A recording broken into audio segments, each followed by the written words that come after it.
हम बात करते हैं फिगर 7 की, ठीक है, जो कि 8-7 को डोनेट करती है। अब 8-7 में क्या बचा कि उसके डायमंड शेप है और डायमंड शेप में ए बी सी डी जो से वो अच्छे से बने हुए हों, ठीक है, राउंडेड ना हो, ना ही पीकुलर हो, हल्का सा कर्व हो तो हम चलेगा।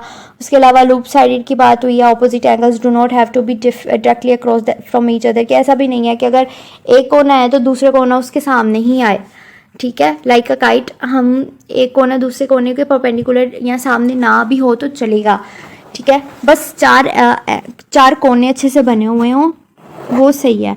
उसके बाद a kite shaped figure is scored plus, अगर काइट शेप फिगर भी बनाई गई है लाइक या प्लस पॉइंट में सेकंड थर्ड फोर्थ अगर पिक्चर देख लो तो वो ये तीनों पिक्चर्स काइट शेप है तो उनको भी प्लस दे सकते हैं, ठीक है। Beginning with this figure there should be no abnormal degree of tremor, ये स्ट्रेट एक लाइन से बने हुए हो। अब माइनस वाली थर्ड फिगर देखो तो उसमें वो ट्रिमिंग हैंड्स के साथ ड्रॉ की गई हैं, ठीक है, आरी तिरछी लाइनें, स्ट्रेट लाइनें नहीं ड्रॉ की, आरी तिरछी जैसे हाथ कांप रहा हो, ठीक है, तो इसलिए उसको नेगेटिव किया हुआ है।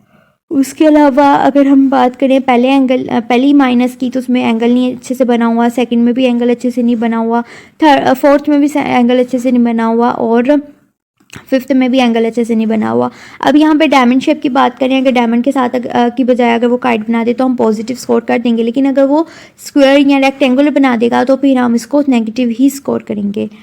उसके बाद फिर हम बात करते हैं फिगर 8 की। फिगर 8 जो है वो 8 साल तक का बच्चा बना सकता है। उसके बाद हम बात करें circle must be well formed square and kite must met requirement of figure 5 and 7 respectively, ठीक है। उसके बाद है lower angle upper E F H के ऊपर वाला ई एफ और एच जो से हैं तीन किनारे ऊपर के जो कि टच कर रहे हैं रेक्टेंगल को या स्क्वायर को, वो टच कर रहे हों, उनका ज़रूरी है कि वो लोग टच कर रहे हों सी एफ एच को। अगर वो नहीं टच करेंगे तो उसके बाद क्या होगा कि वो चीज़ जो सी है वो एंगल जो है उसको कंसीडर नहीं किया जाएगा। The lower angle at must protrude the lower side of the square circle, any size must overlap both square and kite and must protrude right side of the square. ये circle जो सा है वो right side of the square ही हो। उसके अलावा circle जो सा है वो दो एंगल्स को कवर कर रहा हो। सर्कल जो सा है वो एनी किसी भी साइज का होना हो, बेशक किसी भी साइज का हो, लेकिन वो ओवरलैप करे स्क्वायर को भी और काइट को भी।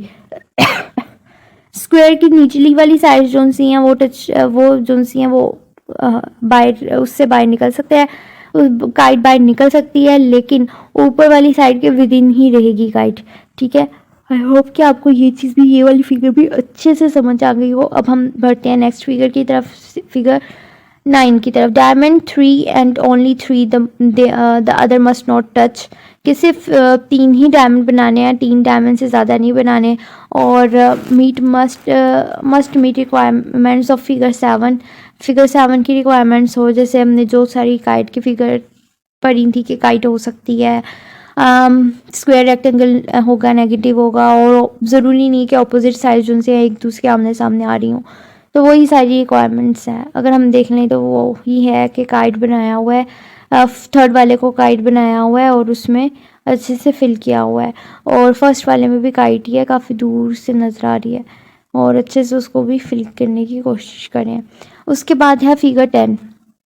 फिगर 10 की बात जब बात करते हैं तो सबसे पहले एक छोटा सा स्क्वायर होना चाहिए सबसे साइड में। अब सबसे छोटा वाला स्क्वायर जो है वो हेक्सागोन को टच ना कर रहा हो, ठीक है।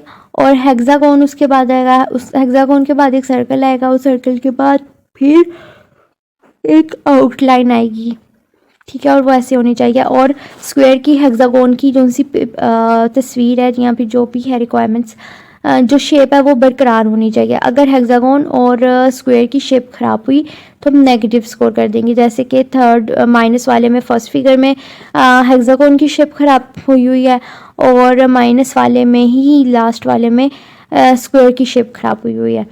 उसके बाद हम बात करते हैं डायमंड फिगर्स की। डायमंड फिगर्स की रिक्वायरमेंट 7 ही वाली ही है सारी, और इसमें है connection A B C D must come together at common points diagonal must be touched and upper and lower corner. If it is not touched them it leads to minus. ठीक है कि अच्छे से सारी लाइनें एक दूसरे को टच कर रही हूँ, डायगोनल लाइन्स जो सी हैं वो ऊपर भी अच्छे से टच कर रही हूँ, नीचे भी अच्छे से टच कर रही हूँ, मिड वाला जो सा डायमंड है उसको अच्छे से टच कर रही हूँ। यही सारी चीज़ें और क्लियर होनी चाहिए, ट्रिमरिंग हैंड से नहीं होनी चाहिए। और ट्रिमरिंग हैंड किससे आ रही थी लाइनें होंगी जैसे कि माइनस वाले में लास्ट वाला है तो नेगेटिव स्कोर कर देना है। ओके तो अब यहाँ पे पिक्चर 12 फिगर 12 में हम लोग देखते हैं scallops exact number does not matter, should not be jagged और सार टूटिड, के ज़रूरी नहीं है कि सार टूटिड इसी तरह वो किनारे इसी तरह बने हुए हों, लेकिन बस इस तरह हो कि वहाँ से डिज़ाइन अच्छे से कर्वी डिज़ाइन हो। एग्जैक्ट डिज़ाइन बनाना ज़रूरी नहीं है, बस कर्वी डिज़ाइन हो साइडों से, ठीक है।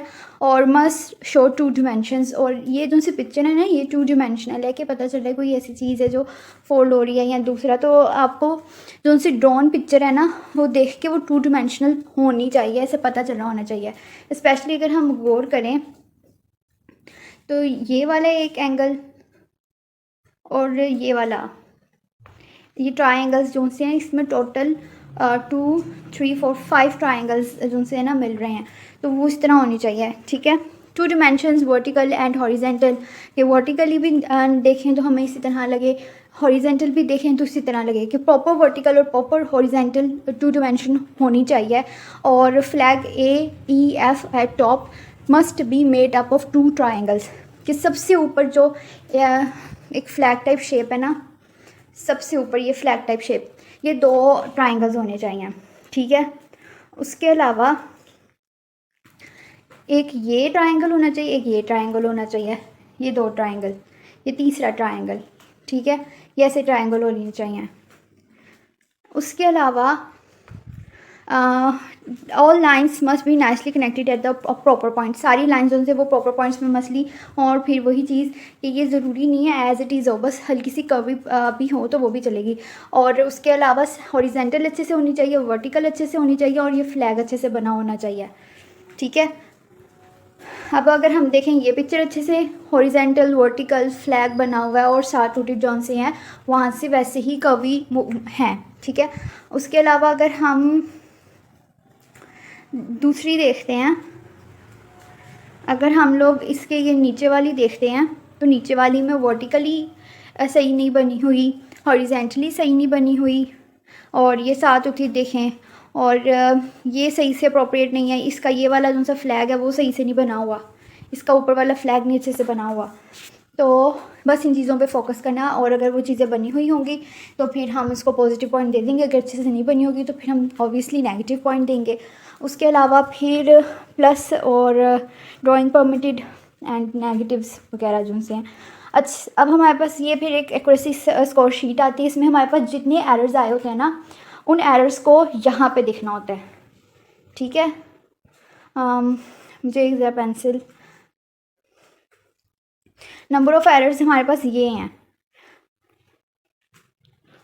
ठीक है। और ये हमारे पास ऊपर जो सी इस रो में है ना, लाइक 2 मिनट मैं ज़रा आपको बताती हूँ, ये हमारे पास एज है, ये हमारे पास नंबर ऑफ़ एरर्स है। ये जो मैंने रेड लाइन लगाई है उसमें हमने नंबर ऑफ़ एज देखनी है, उस बच्चा 1 साल का, 2 साल का, 3 साल का, अच्छा 12 साल और 12 साल से बड़ा होगा ना तो हमने एज उसकी 12 साल ही देखनी है। और यहाँ पे नंबर ऑफ़ एरर्स हैं, यहाँ से नंबर ऑफ़ एरर्स लाइक 3 साल, लाइक अगर 3 साल का बच्चा है और उसने एरर्स जो से हैं वो 4 किए हैं, तो 3 साल के बच्चे ने 4 एरर्स किए हैं, तो यहाँ पे 58 56 का एक बन रहा है, वहाँ पे हम देखेंगे, ठीक है। और इसके लिए एक फॉर्मूला भी है, तो वो जब मैं मैनुअली इस चीज़ को एडमिनिस्टर करके आपको टेस्ट दिखाऊंगी तो उसमें आप देख सकेंगे। उसके बाद हम बात करते हैं यहाँ पे डायमंड शेप की, 7 फिगर नंबर 7 डायमंड शेप भी। तो उसने डायमंड शेप में काइट शेप भी काइट शेप भी बनाता तो चलती, बस एंगल्स डेफिनेट होनी चाहिए थे और साइड्स डेफिनेट होनी चाहिए थी, और यहाँ पे सारी ऐसे ही है। और ज़रूरी नहीं है कि एक एंगल दूसरे एंगल के बिल्कुल सामने ऊपर नीचे भी हो सकता था, लेकिन यहाँ पे उसने बिल्कुल सही से ड्रॉ किया है। यहाँ पे ये एंगल जो उनसे ऊपर है, ये ज़रा नीचे, तो हमने उसको भी इग्नोर कर दिया क्योंकि हमारे पास इतना मार्जिन था, ठीक है। तो यहाँ पे भी कोई एरर नहीं, एरर 0।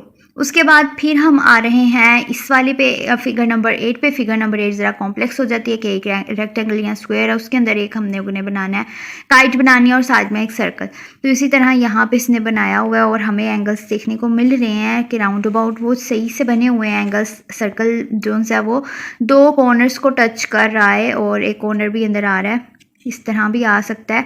और इसमें बस ये था कि शेप बनी हुई हो और डिज़ायर्ड इंटरसेक्शंस हुई हुई हो, ठीक है। हाफ सर्कल जो सा वो उधर आ रहा हो, जो कि आ रहा है। उसके बाद हम बात करते हैं ये डायमंड शेप। ये 3 डायमंड शेप्स हैं, एक दूसरे के अंदर होनी चाहिए, बिल्कुल ऐसे ही है, एक दूसरे को टच नहीं करनी चाहिए, बिल्कुल ऐसे ही है, टच भी नहीं कर रही, एंगल्स डेफिनेट है, तो ओके है। उसके बाद हम डायग्राम नंबर 10 पे आते हैं। तो डायग्राम नंबर 10 में ये था कि ये स्क्वायर हो, स्क्वायर के अंदर हेक्सागोनल हो, हेक्सागोनल में फिर सर्कल हो और सर्कल के ऊपर से ये, तो ये स्क्वायर है, हेक्सागोनल है, सर्कल है, सर्कल की साइड से भी 2-2 लाइनें और ऊपर से भी शेप, ठीक है, ओके। 10A तो सही है, लेकिन 10B में स्क्वायर सही से नहीं बना हुआ और हेक्सागोनल भी इरेगुलर है। सो ये एक एरर है और जब हमारे पास एरर आ जाए तो हम लोगों ने साइड में एक छोटा सा टिक लगा देना है। इसी तरह 10C जो सी फिगर है उसमें भी हमें ऐसे ही देखने को मिलता है कि शेप जो सी है वो अच्छे से नहीं बनी हुई। तो फिर मैं यहाँ पे लिख दूँगी 2, ठीक है। ये मैं 2 एरल्स लिख रही हूँ कि यहाँ पे 2 एरल हैं। उसके बाद मैं इस शेप में आती हूँ। पहली शेप तो चलो किसी भी तरह ठीक ही बनी हुई है, इस चीज़ को इग्नोर कर देती क्योंकि हमने उसको इरेज़र नहीं यूज़ करने दी थी, ठीक है। लेकिन सेकंड में वैसे ये फर्स्ट वाला भी एरल है, ये एक्स्ट्रा लाइन आ रही है, ठीक है, और ये अच्छे से जुड़ा नहीं हुआ और ये एक्स्ट्रा लाइन आ रही है, इसलिए ये एरल है, ठीक है। नेक्स्ट वाली जो सी है वो ओवरलैप कर रही है, लेकिन जाने देते हैं, ओके, ये पास है। लेकिन थर्ड वाली में भी उसने 2-3 बार एक्स्ट्रा लाइनें लगाई हुई हैं और ये अच्छे से नहीं अप्रोप्रिएटली नहीं जा रही। इसमें क्या था, एक सीधा छोटा डायमंड था, फिर एक उसका बड़ा डायमंड था, एक जो सा था वर्टिकल शेप में डायमंड था, और एक फिर डायमंड ओवरऑल सारी पिक्चर को कवर कर रहा था। लेकिन इसमें ऐसे उसने नहीं बनाया। इसमें उसके 2 डायमंड्स जो से हैं वो आपस में जुड़े हुए हैं, आपस में टच कर रहे हैं, तो इस वजह से ये वाला भी एरर है, इसलिए मैंने साइड पे एक टिक लगाया हुआ है और इसको भी फिर मैं नीचे 2 लिख दूँगी। उसके बाद फिर मैं आती हूँ फाइनल में। तो final picture as it is ही ड्रॉ हुई हैं। फाइनल पिक्चर में कोई प्रॉब्लम नहीं है, ऐसे ही ड्रॉ हुई मिलती हैं, तो उसमें कोई एरर नहीं है और इसलिए मैंने कोई एरर उसमें मार्क नहीं किया, उसमें भी 0 है। तो अब हमारे पास इसमें 4 एरर्स आ गए हैं। 4 एरर्स को फिर हम फार्मूला लगाते हैं, फार्मूला भी लगा सकते हैं और एक्यूरेसी शीट में देख सकते हैं। लेकिन जब हम ये चीज़ देखते हैं कि हमारे 12 से ओवर एरर्स हैं और अक्सर एक्यूरेसी शीट में हमें थोड़ा बहुत मार्जिन ऐसा मिल जाता है जिसमें हम नहीं देख पाते, तो फिर हम फार्मूला के साथ काम करते हैं। तो मैं आपको फार्मूला के साथ इसको फाइंड आउट करने का तरीका बताती हूँ।